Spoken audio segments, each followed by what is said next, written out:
como tomar as decisões certas, como fazer a vontade de Deus, se é que Ele tem uma vontade específica para você e para mim. Existem pessoas que sempre sabem o que fazer. Existem pessoas que nunca sabem como decidir. E são raríssimas as pessoas que conseguem entender o que Deus quer para a vida delas em pequenas circunstâncias e nas grandes decisões da vida. Essas pessoas, elas de alguma maneira erram muito menos do que nós. E hoje eu gostaria de trabalhar com você essa questão: como saber a vontade de Deus para a questão específica que você tem, que é diferente das minhas questões. E a Bíblia, ela nos deixa algumas pegadas, e aqueles leitores mais atentos conseguem entender o caminho para saber a vontade de Deus. E para isso eu fiquei lembrando de algumas situações de decisão muito difícil, né? Eu me lembrei que na Segunda Guerra Mundial, quando os aliados conseguiram decodificar toda a comunicação dos nazistas, os nazistas tinham quase certeza que isso tinha acontecido, mas eles não tinham certeza. E eles estavam projetando alguns ataques estratégicos onde aproximadamente 3.000 pessoas iriam morrer. Se os aliados avisassem aquelas cidades, aquelas regiões, os nazistas teriam certeza de que toda a criptografia de comunicação deles tinha sido quebrada. E os aliados tiveram que tomar uma decisão: salvar aquelas prováveis 3.000 vidas, ou continuar entendendo o que eles iriam fazer. E naquele contexto eles sacrificaram 3.000 vidas. Foi certo ou foi errado? Não sei. Não tenho a mínima ideia. Eu me lembro da história de uma garota de 20 anos. A mãe tinha sérios problemas psíquicos, surtava muito dentro de casa, quebrava as coisas, agredia os filhos, agredia o marido. Era uma situação bem catastrófica. E numa determinada situação, depois de anos vivendo uma luta assim, em um desses surtos, o pai acabou golpeando a mãe e matando a mãe. E o pai agora estava preso, e agora no julgamento, a defesa do pai convida a filha para testemunhar a favor do pai. E a menina obviamente não sabia como decidir isso. Meu pai matou minha mãe, eu devo lá defendê-lo, ou devo odiá-lo? É claro que eu estou dando aqui alguns exemplos extremos, mas na vida é assim, a gente precisa tomar decisões. E a primeira coisa para a gente aprender a tomar decisões segundo a vontade de Deus, não segundo a nossa vontade, é saber claramente que nenhum ser humano nessa terra consegue guiar a própria vida. Nós não temos essa habilidade, nós não temos essa condição por duas razões. Primeiro, porque nós não conhecemos o futuro. Segundo, porque nós não temos todas as informações. Uma vez que eu não tenho condições instrumentais, cognitivas, de tomar minhas próprias decisões, eu preciso recorrer àquele que pode me orientar, que conhece o futuro e que tem todas as informações.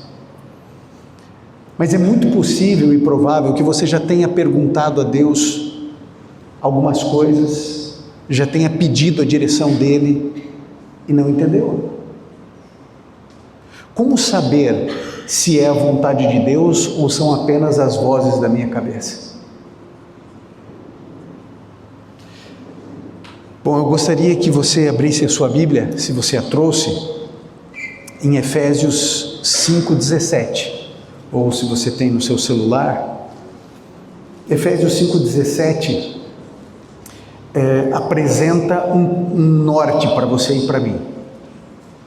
Efésios 5,17 diz assim: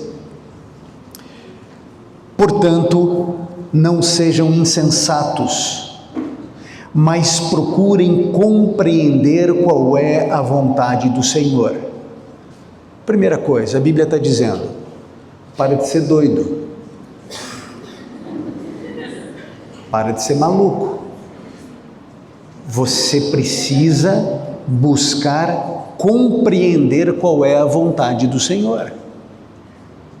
Porque se você for seguir as vozes da sua cabeça, se você for seguir o seu coração, você já sabe, a Bíblia diz que o nosso coração é enganoso e que ele é desesperadamente corrupto e que ninguém pode conhecê-lo.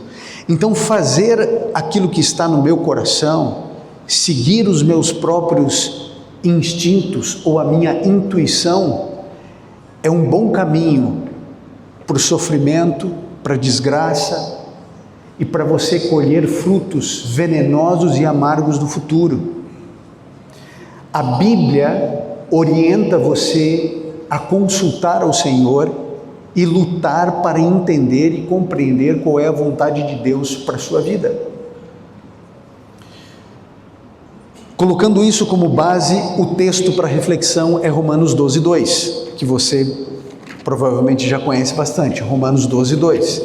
A gente vai ficar um pouquinho nesse verso e vamos já para as questões práticas. Eu espero que nesse culto de domingo à noite, as orientações passadas aqui sejam aplicáveis imediatamente na sua vida. Imediatamente. Romanos 12:2 diz assim: não se amoldem ao padrão desse mundo, mas transformem-se pela renovação da sua mente, para que sejam capazes de experimentar, comprovar a boa, agradável e perfeita vontade de Deus. Então aqui começa uma trilha, um mapa. Primeira coisa, aqui diz que nós não podemos nos conformar, nós não podemos ter a mesma forma, não podemos estar na mesma forma que o mundo. Não se conforme com esse mundo. Aqueles que se adaptam facilmente a esse mundo estão cada vez mais longe do reino de Deus. É perfeitamente natural um peixe não estar ambientado e feliz fora da água. C.S. Lewis, ele tem vários pensamentos importantes. Um deles diz assim: olha, se nada nesse mundo me torna satisfeito, provavelmente é porque eu não fui criado para esse mundo. Se você sempre se sente insatisfeito, se sempre falta alguma coisa a você, isso é um bom sinal. Você estar perfeitamente adaptado o tempo inteiro em um mundo como esse, perverso, mau, promíscuo, maligno, seria algo preocupante. Então Deus diz que a primeira coisa, você não pode estar em conformidade com esse mundo. Segunda coisa, que é necessário uma transformação, e essa transformação se dá por uma nova maneira de pensar a vida e de entender a vida. Enquanto você não entender que tudo começa na sua mente, e que os seus pensamentos são determinantes para o teu sucesso ou para o teu fracasso, e você não proteger os teus pensamentos, você corre sérios riscos de viver frustração em frustração, de derrota em derrota, até que nada mais faça sentido. De tudo que você deve guardar, a Bíblia diz: guarda o teu coração. A Bíblia diz que nós podemos e devemos ter a mente de Cristo. O que a Bíblia quer dizer em Coríntios quando diz que nós devemos ter a mente de Cristo? Nós precisamos, de alguma maneira, pela unção do Espírito Santo, porque isso não vem de nenhum ser humano, nenhum de nós é capaz de fazer isso. É uma obra sobrenatural, mas uma das funções do Espírito Santo é blindar os nossos pensamentos. Mas é impossível blindar os pensamentos se eu coloco diante dos meus olhos coisas más, perversas. Eu preciso cuidar com o que eu leio, com o que eu vejo, com o que eu ouço, com as minhas palavras, com o meu vocabulário. Eu preciso cuidar disso, porque disso é que eu me alimento, e os meus pensamentos, num círculo onde, como uma aliança, a gente não sabe onde começa e onde termina, mas a gente sabe que é um círculo. Os nossos pensamentos geram palavras, que geram sentimentos, que geram atitudes, que geram hábitos, que geram destino, que geram tudo. Mas também aquilo que eu me alimento acaba gerando os meus próprios pensamentos. Deus, ele é muito claro, sabe? Deus, ele não tem rodeios. Deus não está muito preocupado com a nossa teologia. Deus, ele está preocupado com os seus filhos. Ele não tem rodeios, de tal maneira que ele inspirou o apóstolo Paulo para dizer assim: olha, Deus não se deixa escarnecer. O que você plantar, você vai colher. Se você plantar coisas boas, você vai colher coisas boas. E acabou. Porque quem cuida dessa seara é o Senhor. Se você plantar coisas ruins, você vai colher coisas ruins. Eu estudei nesse mesmo internato. Quando eu era estudante, eu preguei nesse mesmo lugar. E sabe, podem mudar todas as gerações, sempre vão existir aqui pessoas boas e pessoas más. E sempre você terá a oportunidade de se aproximar de pessoas boas ou más, pessoas que estão procurando estar mais perto de Cristo e pessoas que não estão nem aí para nada disso aqui. Aquilo que você planta, você vai colher. E aí então, diz que quando nós passarmos por essa renovação da mente, aí nós seremos capazes de experimentar, comprovar a boa, agradável e perfeita vontade de Deus. Ótimo, todas essas coisas que eu falei você já sabia. E agora a pergunta que é a seguinte, né? Tudo bem, mas eu preciso saber se eu continuo o namoro ou se eu termino. Eu preciso saber se eu continuo aqui ou se eu vou embora para casa. Eu preciso saber que área eu vou seguir, que faculdade eu vou fazer, se eu continuo nesse curso ou se eu mudo a faculdade.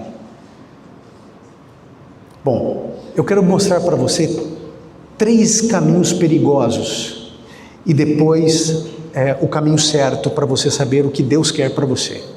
Bom, primeira coisa, você já viu que é bíblico. Você pode querer saber qual é a vontade de Deus para você. Ponto. Segundo, você pode experimentar a boa, perfeita, agradável vontade de Deus se você não se conformar com esse mundo, e não no sentido de conformismo, é no sentido de você ter a mesma formatação do mundo. Enquanto você amar as coisas que um ateu ama, enquanto você gostar das mesmas coisas que alguém que não tem o temor do Senhor gosta, você está em conformidade, você tem a mesma forma, Então a Bíblia diz que quer experimentar a vontade de Deus primeiro, não tem a mesma forma desse mundo, porque esse mundo jaz no maligno, o príncipe desse mundo não sou eu, então você não pode estar em harmonia com esse mundo. Segundo, você precisa de uma renovação de mente, não tem como renovar a mente assistindo porcaria, ouvindo porcaria, lendo porcaria, convivendo com pessoas ruins, não tem como você renovar a sua mente. E aí então, a gente pode experimentar essa vontade de Deus. E quando a gente experimenta a vontade de Deus, meu amigo, é sucesso em 100% das vezes. Não tem uma derrota. Porque Deus não conhece derrota, Deus não sabe o que é isso. Deus não sabe o que é fracasso. Então, se você faz a vontade dele, é impossível o fracasso tal qual o reino de Deus entende. Muito bem, primeira coisa que você deve se preocupar. Quando você deseja fazer a vontade de Deus e não a sua vontade, Cuidado com as portas abertas. Tem gente que está assim, ela está orando por uma determinada situação, circunstância, e aí abre uma porta de maneira positiva aquilo que ela estava orando. Então ela diz assim, pronto, é a vontade de Deus, eu estava orando sobre isso, abriu a porta, eu vou entrar. Cuidado, porque o diabo também abre portas. Aliás, o diabo, ele é especialista em abrir portas. E as portas que ele abre, elas são sempre floridas, elas sempre vêm de acordo com o gosto do cliente, sempre são atrativas, porque é uma isca. Cuidado com portas abertas, porque o inimigo também abre. E cuidado, porque às vezes a porta se fecha, aí você diz, não é da vontade de Deus. Cuidado com esses determinismos, apenas baseados em oportunidades e circunstâncias.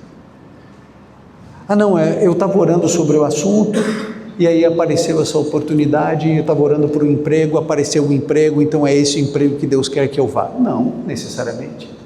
Talvez sim, talvez não. Cuidado com portas abertas. Segundo jeito complicado para você buscar a vontade de Deus para você, são os famosos testes, com Deus. Cuidado, porque Deus não está à prova, Deus não está em teste. A gente sempre lembra de Gideão, Senhor, se é o Senhor mesmo, está aqui, esse algodão, fique tudo molhado e ele seco. Ok, Senhor, não se acenda a tua ira, mas vamos fazer o inverso agora.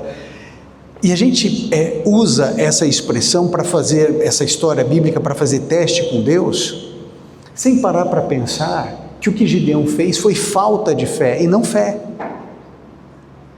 Porque foi Deus quem chamou, ele não tinha dúvida de que quem estava falando era Deus.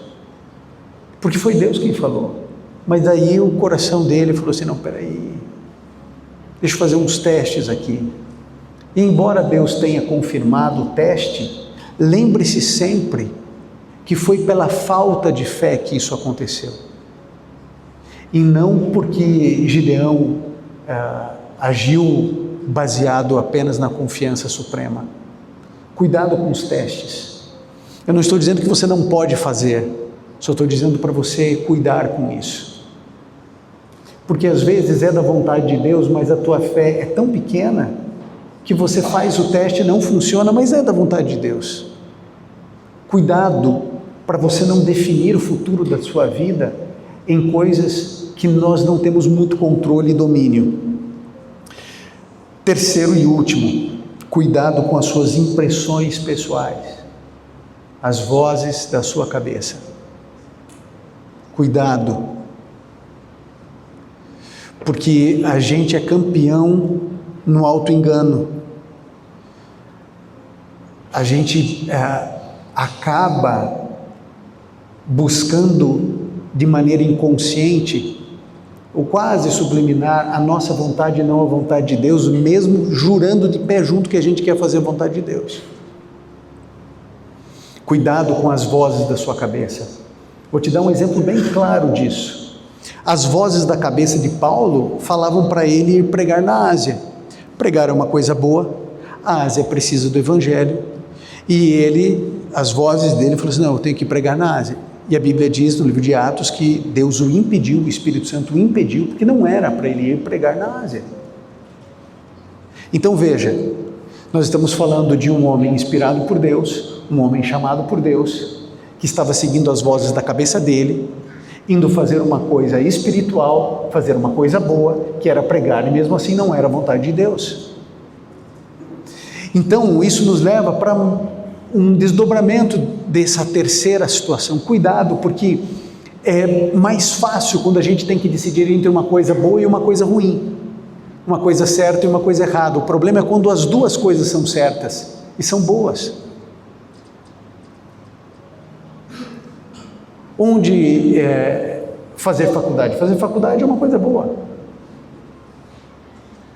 Mas e se o plano de Deus para você especificamente seja não fazer faculdade agora, ou não fazer faculdade? O Espírito sopra para onde quer. E se é para fazer faculdade, qual é o curso? É o que você gosta? É o que você fez lá no seu teste vocacional? É o teu sonho de infância que você deve fazer a faculdade? E onde vai fazer a faculdade? Em quanto tempo vai terminar? Vai começar e vai parar? Vai conseguir fazer tudo de uma vez só? E a gente pensa assim, não, mas fazer faculdade é uma coisa boa, não estou matando ninguém, não estou roubando, está tudo certo. O fato é que ou a gente acredita que Deus tem um plano para cada um de nós, ou a gente começa a crer como os deístas, que nem existem mais, né? Deus criou o ser humano e depois falou assim, ó, se vira. Você já consegue imaginar um Deus assim? Traz você à existência, aí você fala assim, Senhor, e agora? Não, agora é com você, faz o que você quiser. Você acha que Deus só olha e fala assim, não, escolhe aí o que você quer fazer, faz, está tudo bem para mim, tanto faz. Se você vai fazer medicina ou se você vai fazer robótica, tanto faz para mim, faz o que você quiser.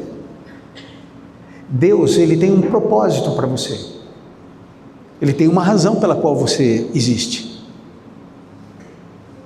Ele não te colocou nesse mundo simplesmente porque era para você nascer. Dentro de um sistema cartesiano, você é uma peça de uma engrenagem, de uma macro engrenagem, e o teu papel é importante. Se você não cumprir o teu papel, está tudo bem, Deus vai fazer com que o seu papel se cumpra na vida de outra pessoa, ou Ele mesmo faz acontecer, mas você tem um propósito. E o segredo da alegria, o segredo da felicidade é estar no centro da vontade de Deus. Não há outro lugar para ser feliz. Só há um lugar onde você será relevante, só há um lugar onde você vai ter valor, só há um lugar, é dentro do plano de Deus. Bom, diante dessas situações, como que a gente pode então definir alguns direcionamentos para que a gente tome a vontade de Deus e não a nossa? Primeira coisa, é óbvio, Deus, ele não é incoerente, nós somos incoerentes. A hipocrisia está em nós, a inconstância está em nós, não em Deus. Deus não vai inspirar e escrever uma coisa na sua palavra para depois te orientar a outra coisa. Eu me lembro em São José dos Campos, eu cortava cabelo com um rapaz que era muito católico, e a gente sempre conversava sobre muitas coisas. E um cabeleireiro ali, o cara que cortava do lado, ficava só de butuca na nossa conversa, o tempo inteiro. Eu cortei muitos anos lá, sempre ouvindo. E de repente esse outro barbeiro ali chegou e falou assim, ô Ivan e tal, eu vejo você conversando e não sei o quê, e você é adventista, né? Eu sou. Eu vi você falando e tal, bacana. Me explica o negócio do sábado. Eu falei assim, por quê? Ele falou assim, não, eu sou batista, mas eu não entendo isso aí direito e tal. Daí eu peguei e falei assim, olha, eu não debato a Bíblia, viu? Se você quer saber a razão da minha fé, eu explico para você. Mas já saiba de uma coisa, em primeiro lugar, eu não quero convencer você, não tenho pretensão de convencer você. Agora, se você quiser saber por que eu guardo o sábado, eu posso explicar para você, mas entenda que eu não debato Bíblia. Ele falou assim, não, tudo bem, eu não vou debater, só quero entender. Ok. Aí a gente marcou lá uma outra vez, e eu fui explicar para ele por que eu guardo o sábado. Falei. Ele falou assim, tá bom, obrigado e tal, ótimo. Passou um tempo, voltei. Aí eu falei, e aí, o que você achou do negócio? Você teve aí já mais de um mês para refletir aí. Ele falou assim, não, eu acho que o sábado é bíblico, ele falou. Eu falei, o sábado é bíblico. Ele falou assim, só que tem uma coisa. Eu falei, o quê? Ele falou assim, o sábado é bíblico, mas o Espírito Santo não me conduz para guardar esse dia. Talvez o Espírito tenha conduzido você, mas não a mim. Então eu estou desobrigado, não preciso. Eu falei, ok.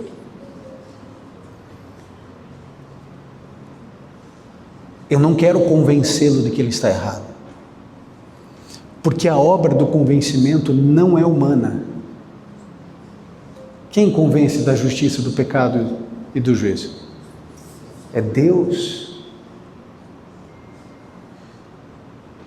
O que eu preciso fazer é entender o momento espiritual que aquela pessoa está vivendo e analisar para a minha vida a compreensão espiritual e a teologia que ele carrega no coração. E quem vai julgá-lo é Deus. Até porque eu vou contar um segredo para você,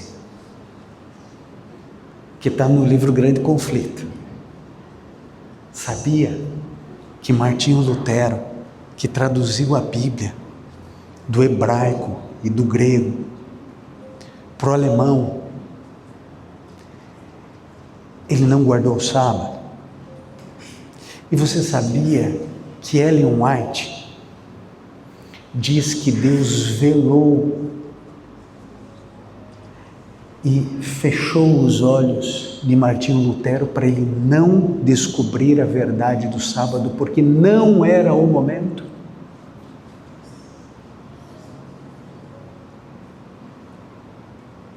E você sabia que Ellen White diz que Martinho Lutero estará no céu? Agora vou eu, Ivan, julgar o meu irmão Batista, porque ele falou que para mim é uma asneira teológica. Mas para mim, só que eu estou muito longe da verdade plena. Eu não tenho condições cognitivas de dizer o que é certo, o que é errado, o que é verdade, o que é mentira, porque eu não sei nem conduzir a minha vida. Como que eu vou querer conduzir a vida do outro? Pois bem, na minha avaliação pessoal, aquele meu irmão está equivocado, porque Deus, Ele não vai contra a sua palavra, de tal maneira que a Bíblia diz que julgo desigual é pecado. Então, se julgo desigual é pecado, você não precisa perguntar para Deus se você deve casar com alguém que não é da tua fé. Você não precisa perguntar isso para Deus, porque já está revelado.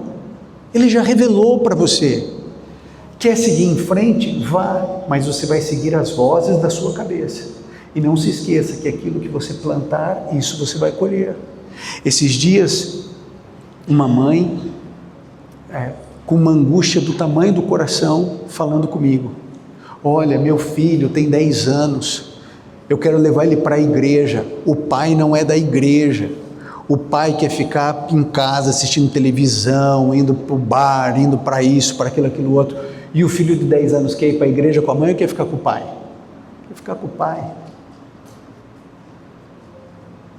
E o coração de desespero, porque ela chega para o filho e diz assim: filho, ela conversa separadamente com o filho: ó, filho, a gente vai na igreja no sábado, tá bom? A gente vai na igreja, tá bom? Tá bom, tudo certo, 10 aninhos. Aí, quando vai chegando o dia, o pai pega e fala assim: não, eu vou em tal lugar, ele vai comigo. E o filho fala assim: não, eu vou com o pai. E ela magoada com o filho de 10 anos que quer ir com o pai.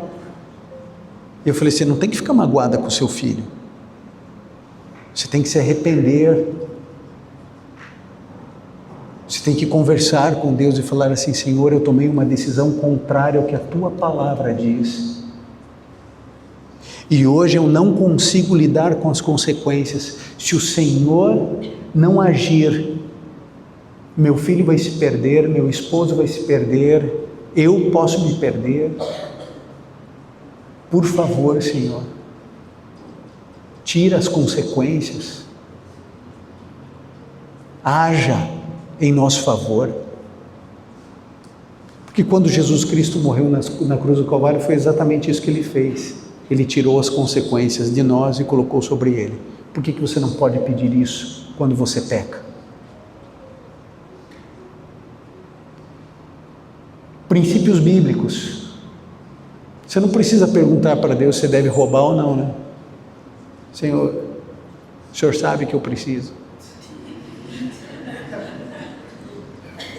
Essa é a primeira coisa. A segunda coisa, é você pedir a direção de Deus.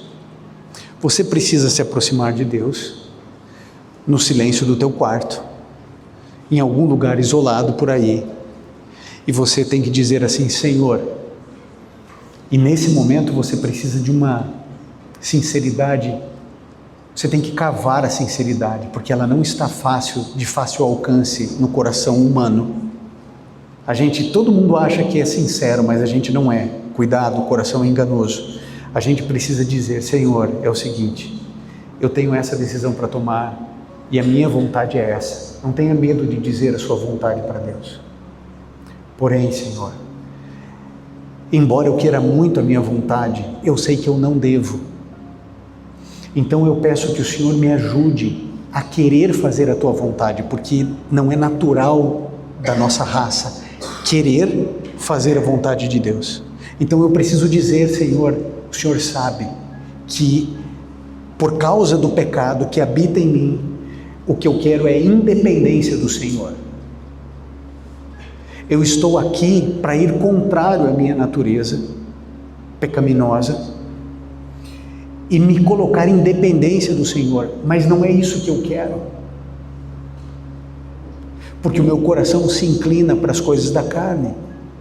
E é nesse nível, quando você vai cavando a tua sinceridade diante do Senhor, é que você pede a direção de Deus.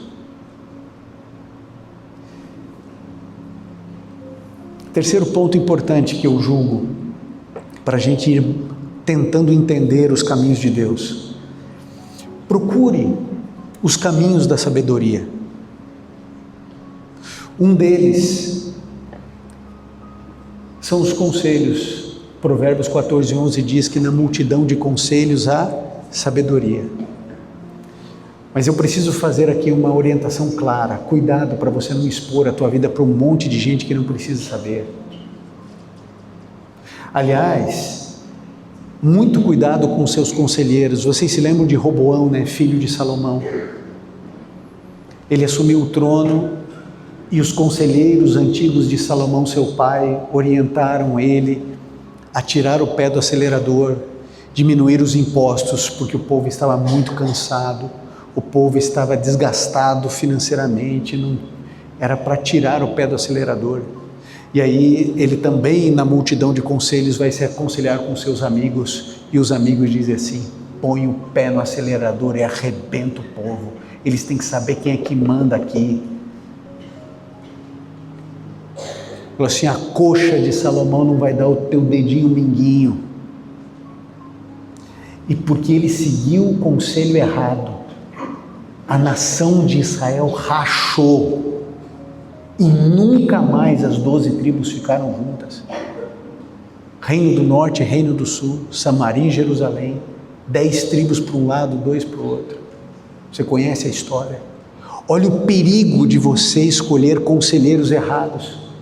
Como que você busca um conselheiro? Você precisa perceber se ele tem temor do Senhor, se é uma pessoa consagrada a Deus, se é uma pessoa que está buscando comunhão com o Senhor.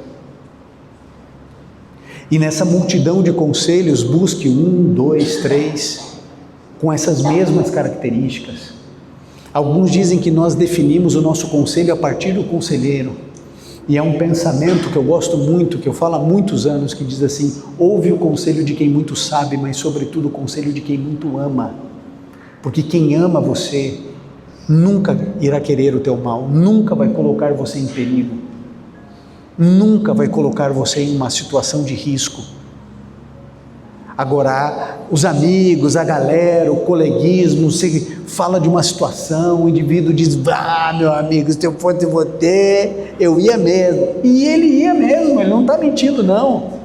Mas por quê? Porque é cabecita de vento. Então, se você busca um conselheiro, lembre-se que a gente define o conselho pelo conselheiro. Roboão chegou para os amigos: e aí galera, agora eu sou rei, o que eu faço? Falou assim: ah, amigo, agora vai para cima. O perigo de falsos ou maus conselheiros. Então você já entendeu princípios bíblicos, Se está na Bíblia, não precisa nem perguntar, Deus já mostrou, Deus já revelou. Segundo, sempre pedir a direção de Deus com muita sinceridade, buscar bons conselhos. E agora, arrazoar, meditar, refletir, sem pressa. A gente quer sempre soluções fáceis para problemas difíceis, não existe isso, tá? Se a situação é complexa, não pense que você vai ter uma solução rápida, instantânea, fácil, imediata, porque isso não existe. No xadrez tem uma lógica, né? Sempre pense antes de se mover. Não é assim? Sempre pense antes de se mover. Há uma lógica que eu gosto muito. Na dúvida, não faça. Se você está em dúvida, segura. Se você for perguntar para o meio corporativo, eles vão dizer para você assim: tome decisões rápidas e corrija mais rápido ainda. E eles vão dizer todas essas coisas. Só que nós estamos falando da sua vida. Nada é mais precioso. Você não precisa tomar decisões rápidas. Você precisa tomar decisões sábias, em reflexão, em meditação. Não tenha pressa. O mundo se move apressadamente. Você está vendo o resultado? Não funcionou andar mais rápido. A agilidade não salvou a humanidade, pelo contrário. Você tem uma decisão séria a tomar. Remoa isso. Rumine com tempo. Tempo de oração, tempo de meditação, tempo de reflexão, tempo de busca. Pense antes de se mover. Lembre do xadrez, pense antes de se mover. Pense o que você vai fazer. E por último, busque consagração para ouvir a voz de Deus. Duvide de você mesmo o tempo inteiro. Parece que a gente é especialista em desconfiar de Deus e confiar na gente. A gente precisa inverter isso. Como que a gente busca a consagração?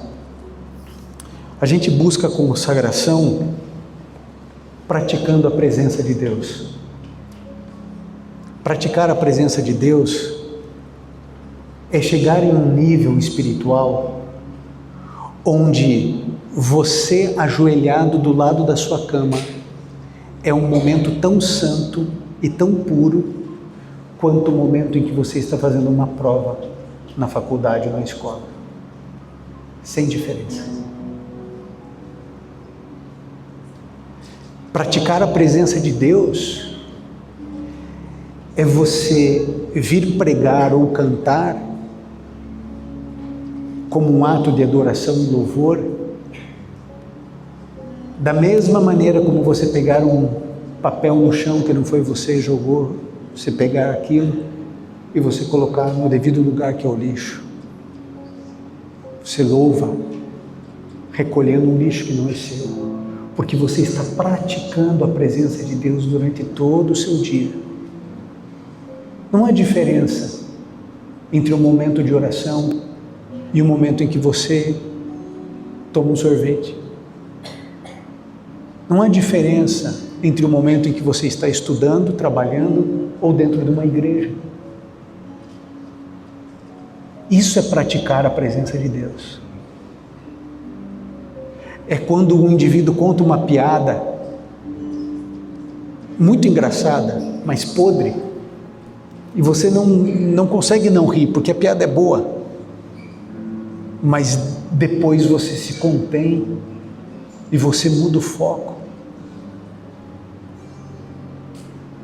E você coordena a situação. E você vai entendendo que algumas pessoas precisam de você e você vai ser usado por Deus. E outras pessoas, elas são âncoras que só levam você para lugares ruins. E por mais legais e carismáticas e incríveis e sinceras e leais e amigas que elas sejam, você tem que soltar a mão, porque senão você vai se afundar. Muita gente condena aquela história, sabe aquela história Ah, eu orei, abri a Bíblia, apontei o dedo. E todo mundo diz para você que isso é errado fazer. Me permita sair um pouquinho dessa lógica. Sabe quando que é errado você fazer isso? Quando você está em negligência espiritual, quando você não está buscando a presença de Deus, a consagração de Deus, quando você está levando de maneira leviana a sua caminhada cristã e de repente, num determinado momento, você precisa tomar uma decisão, estou angustiado, aí é errado. Agora, não se esqueça do Urim Tumim, que ficava no peitoral dos sacerdotes. Não se esqueça que os discípulos lançaram sorte para saber quem deveria substituir Judas Iscariotes. Mas eles estavam em consagração, eles estavam em comunhão. E quando você estiver em comunhão, buscando, em clamor, em oração, permita que o Espírito Santo te conduza e abra a Bíblia. Às vezes ele vai te falar com um verso específico, às vezes ele vai fazer você abrir a Bíblia 2, 3, 4 vezes, às vezes será um capítulo da Bíblia, porque o Espírito ele sopra como ele quer, sem fórmula. Mas à medida em que você estiver conectado à videira, a videira conectada a você, essa videira que é Jesus, ele diz, você vai dar fruto. E esse Espírito Santo, é Ele quem nos conduz, é Ele quem vai nos direcionar. Eu já perdi as contas na minha vida, até porque eu nunca me interessei em contar, de quantas vezes eu em oração, em busca, abri a Bíblia e Deus falou comigo. Você tem experiências assim?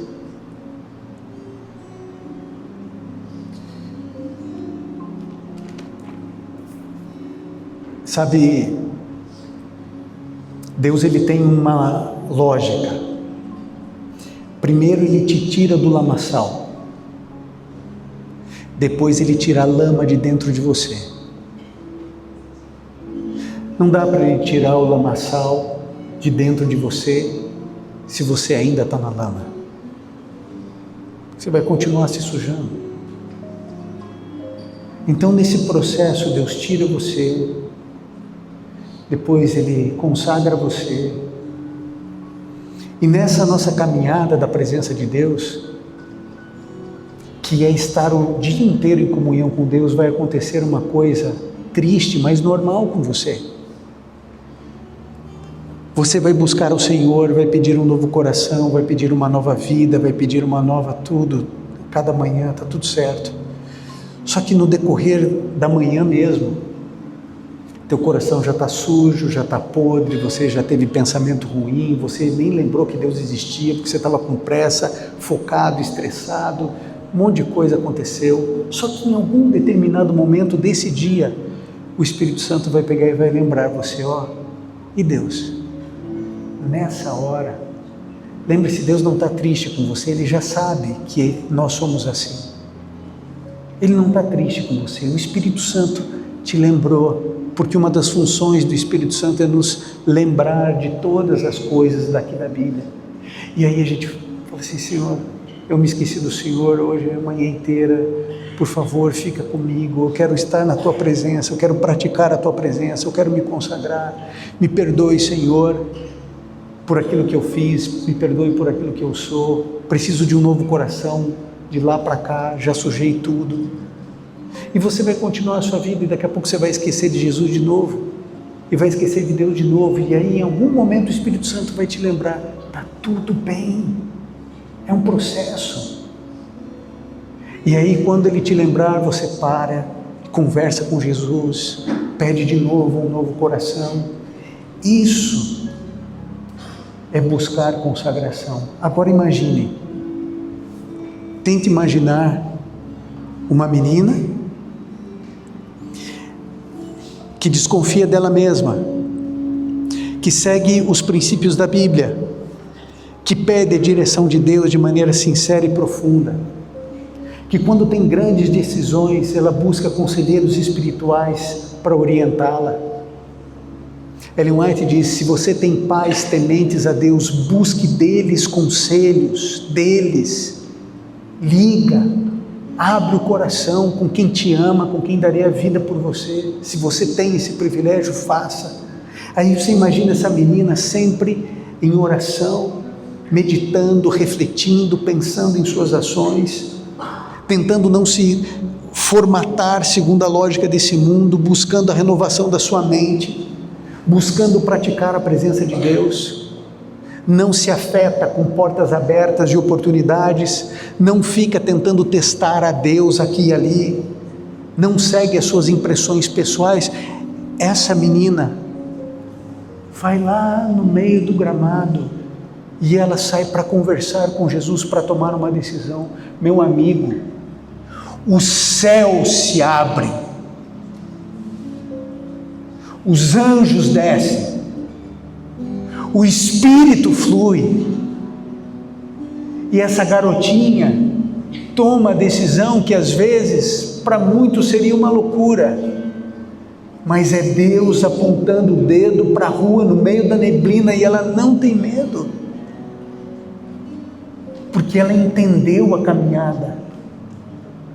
E eu digo para você, essa caminhada, gente, não é fácil, porque se você parar para pensar, Deus é 100% bom, os anjos do Senhor são 100% bons, eles só têm a natureza espiritual. Satanás, ele é 100% mau, não tem nada de bom nele, os demônios são todos podres e maus. Nós somos a única raça no universo que tem as duas naturezas dentro. Nós temos a natureza do diabo dentro de nós, e nós temos a natureza de Deus dentro de nós. É uma luta constante. Você acha que Deus está esperando de você algo que você não pode dar, que você acabe com o grande conflito dentro de você, apenas com a tua escolha, apenas com as tuas decisões? Ele sabe que você vai falhar, Ele sabe que você vai errar. O pecado que você vai cometer daqui a um mês, Deus já viu, Deus já conhece, Deus já perdoou, nunca deixou de te amar, nunca vai te abandonar, nunca vai te esquecer. Ele conhece o futuro, conhece você, conhece a tua herança hereditária, conhece o teu DNA, Ele sabe exatamente o que você fez de errado, o que você fez de certo, as tuas boas atitudes, que na verdade tinham intenções podres e ruins e que nem você sabe, porque você é incapaz de enxergar o próprio coração. Tudo isso Deus sabe. Deus não está ferido nem magoado com você, Ele só está dizendo: filho, me dá uma chance, segue o meu caminho, porque você vai ser feliz. Segue o meu caminho, porque eu sou capaz de consertar tudo que está quebrado na tua vida. Eu sou capaz de arrumar tudo que você desarrumou. Eu sou capaz de limpar tudo que está sujo. Só Jesus pode resolver o que você até hoje não conseguiu resolver. E você não conseguiu resolver não é porque você é ruim, é porque nenhum de nós consegue resolver. Se a gente pudesse resolver o problema que existe dentro de nós, Jesus não precisaria ter vindo.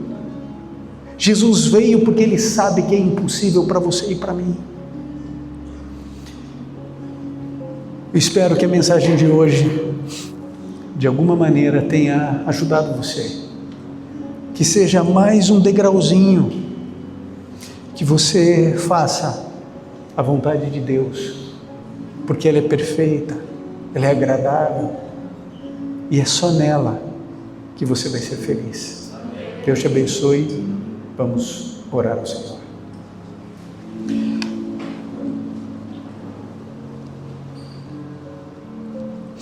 Bondoso Pai, como sempre eu acho que eu falei demais, mas que o Senhor faça grudar na alma aquilo que for importante.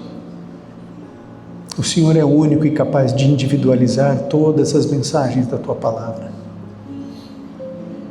Por favor, Senhor, que o Teu Santo Espírito tenha soprado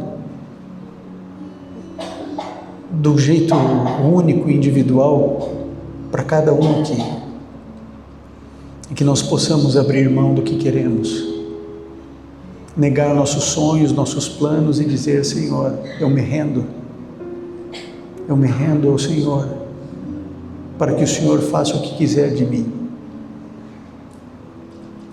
É na rendição que existe a bênção, na obediência existe a bênção, na dependência de Ti existe a bênção. Por isso, Pai, tenha piedade de nós, perdoe quem somos, perdoe nossas falhas constantes, perdoe nossa incoerência, nossa inconstância. Ajude-nos, Senhor.